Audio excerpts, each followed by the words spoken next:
Hi, it's me again. It's Stormywriter. What I'm going to do today is I'm going to talk about kind of image side of things. There's two things that have brought this about. One of which is a book I'm reading. Another one is kind of personal comments about these blogs. So let's start with the book. So I'm currently reading Dean Koontz' Mr. Murder. If you haven't read it, I highly recommend it. I'm literally right near the end, so I know it's going to be a good book. And I'm a huge fan of Dean Koontz, as I've touched upon before anyway. One of the interesting things about this book is an article that is written about the main character. He is a horror writer, and the people from the magazine turn up with all sorts of props, like kind of knives and axes and things like that, to try and encourage him to play the role of a horror writer. He refuses. So what they do is they just, as far as the writer's concerned, just do a normal photo shoot. However, when the article is published, they then twisted it to their own agenda that they had previously. They dubbed him Mr. Murder and kind of said that he was this creepy, he was into kind of guns, lived in the middle of nowhere, so kind of, shut himself off. And, oh, how strange that he had a psychiatrist as a wife, who was probably helping him analyse himself and all this. Now, it does make you think, or at least it made me think, about image. Why do we like our writers to fit into a certain box? This seems to be specifically prevalent in horror writing. We don't want to think that the people who are writing these terrifying, creepy, twisted, sick and often perverted horror are, quote unquote, normal. Like I said to you in one of my previous blogs, I've been lucky enough to meet Sean Hudson when I did HorrorCon. If you passed this man on the street, you would not know who he was. You couldn't look at him and go, that man is a horror writer. He was dressed in black, but not necessarily gothic attire. And although we were obviously talking about horrific things because he's a horror writer, he didn't come across as threatening, creepy, sick, perverted, anything that you would use to describe his books. He was a very, very nice man, to quote an old-fashioned advert. He genuinely seemed really interested.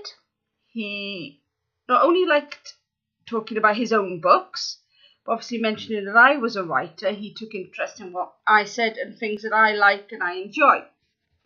He was also amazed about the fact that I had the original covers. This goes back now to that image. I only got into Sean Hudson books because of the artwork that was on the books. Nowadays, the books are just kind of the writing, the title, and his name on quite plain covers. And I think that's quite sad that they are promoting this. Would we prefer that the books are bright and colourful and weird and twisted and completely and utterly psychotic than the authors? Apart from the picture on the back, the blog or the blurb, most writers tend to go unnoticed. There are some that we could quite easily recognise. J.K. Rowling, George Martin, and going back to horror, people like Stephen King and Anne Rice. But probably most writers don't have the exposure to the sense that we could recognise them in the same way that we recognise quote unquote other celebrities or famous people in the sense of actors and actresses, pop stars, etc. Maybe because we have such a limited glimpse into their lives beyond the books, that's why we want them to be weird, to be dark, to be mysterious. Now, taking into consideration these blogs, I am kind of conscious of what's behind me. We have a nice array today of some of my more gothic paraphernalia. You can see we've got some lovely signs from like old-fashioned pubs, and directly behind me is a scene from The Picture of Dorian Gray. And what you can probably briefly see behind me, if I move, you might be able to see it a bit better, is the original poster of House on Haunted Hill. Amazing film. I am also conscious to some extent of what I'm wearing. I'm not a goth. I can't, mainly because I can't be bothered with the makeup side of things. When you've got big thick glasses like these, there's no point doing big, huge, smoky eyes because you can't see them. And when my hair is black, as you can see, most of the time I just tie it back up in a ponytail. I can wear it loose. She says she tries to pull it out, but it just seems to get in the way. So maybe for something a bit more prestige, I would wear my hair loose. But obviously, I am just sat in my dining room currently, talking to a camera and feeling rather self-conscious about it. I do still try to wear stuff that's a little bit alternative, even though you don't actually get to see that much of it. So today I do have a top on. If I kind of move this a bit, you might see that's got a Wonder Unicorn on it. So it's a unicorn dressed as Wonder Woman.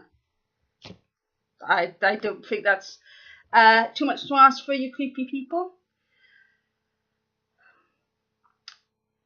But maybe because I don't come across as truly me, is because I am, like I said, talking to a webcam.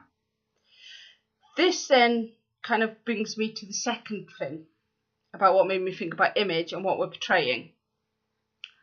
And that is a personal comment from a friend who knows me, and I'd asked them about what they felt about the blogs and that. And he says, you're not coming across as your true you. You're a lot more, in their words, sultry. It's kind of hard to be sultry looking at a webcam.